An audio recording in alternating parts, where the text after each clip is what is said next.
친구에게 실망했을 때 서운함을 어떻게 표현하시나요? 의외로 많은 사람들이 이 방법을 선택합니다. 손절. 서운하다고 말하는 것도 감정 소모라고 생각해서 그냥 조용히 인연을 끊는 방법을 택하죠. 그렇게 자신을 실망시키거나 마음이 맞지 않는 친구들과 하나둘 인연을 끊다 보면 어느 날 불현듯 이런 생각이 듭니다. 내 주변에 친구가 몇 명 없네? 왜 나를 알아주는 사람 한 명 없는 걸까? 이런 생각이 꼬리에 꼬리를 물고 결국은 자신에게 문제가 있는 건 아닌지 의문이 들기 시작합니다. 정말 문제는 나인 걸까요? 도서 감정이 상처가 되기 전에에서 이 물음에 대한 해답을 제시합니다. 상대와 가치관이 다르다고 생각하거나 실망하면 쉽게 관계를 끊어버리는 사람들은 정서적 단절이라는 방어 기제를 사용하는 것입니다.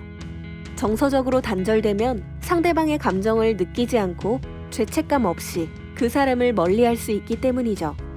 이런 사람들에게는 공통점이 있습니다. 이들은 이상적인 존재를 갈망합니다. 언제나 나를 먼저 생각하고 내 감정을 돌볼 사람 말이죠. 이를 심리학 용어로 타자의 이상화라고 합니다. 하지만 내가 원하는 것을 모두 해줄 수 있는 사람은 없습니다. 이때 이런 사람들은 상대와 거리를 두거나 비난하는 방법으로 상대방에게 상처받은 마음을 갚아주려고 합니다. 특히 아기일 때 부모에게 절대적인 관심을 받지 못한 경우 이런 성향을 많이 보입니다. 언어 이전의 시기, 그러니까 전 언어기 아기는 엄마를 이상적 존재로 여깁니다. 그런데 이 시기에 엄마가 충분한 사랑을 주지 않으면 아기의 잠재의식 속에 이런 마음이 생기죠. 엄마는 왜 나를 충분히 사랑해주지 않지? 나중에 갚아줄 거야. 그래서 어른이 된 후 친밀한 상대에게 실망하거나 만족하지 못하면 잠재의식 속 보복 심리가 스물스물 떠오르는 것이죠. 그동안 나를 실망시켰다는 이유로 쉽게 연인이나 친구와 인연을 끊었다면 이런 케이스가 아닌지 되돌아봐야 합니다. 더 이상 내 감정에 매몰되지 않고 관계를 유지하는 힘을 기르기 위해서는 어떻게 해야 할까요? 먼저 상대를 있는 그대로 인정하세요. 우리가 만나는 모든 사람은 나를 절대적으로 만족시키지도 나를 위주로 생각하고 행동하지도 않습니다.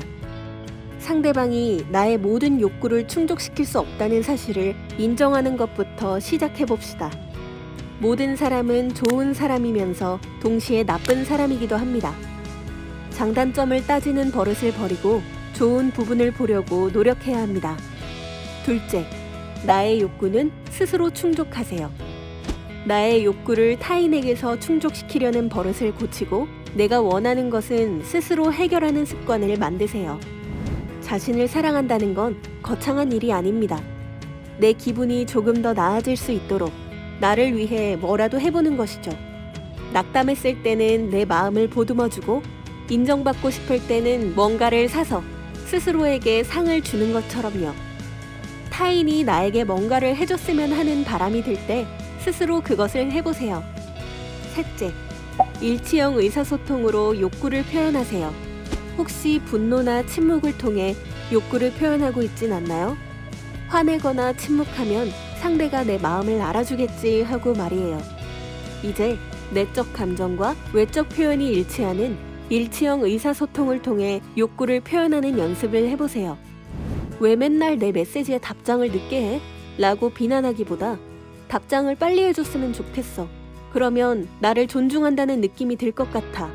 라고 직접적으로 표현하는 것이죠. 말 안 해도 알아야지 생각하지 말고 일치형 의사소통 방법으로 자신의 감정을 솔직히 상대에게 털어놓아야 합니다. 객관적으로 현실을 보는 눈을 갖고 성숙한 사람으로 거듭난다면 관계를 유지하는 힘을 얻을 수 있을 것입니다. 타인의 말, 행동, 기분으로부터 내 마음을 지키는 법, 감정이 상처가 되기 전에. 이 콘텐츠가 도움이 되었다면 구독과 좋아요를 눌러주세요.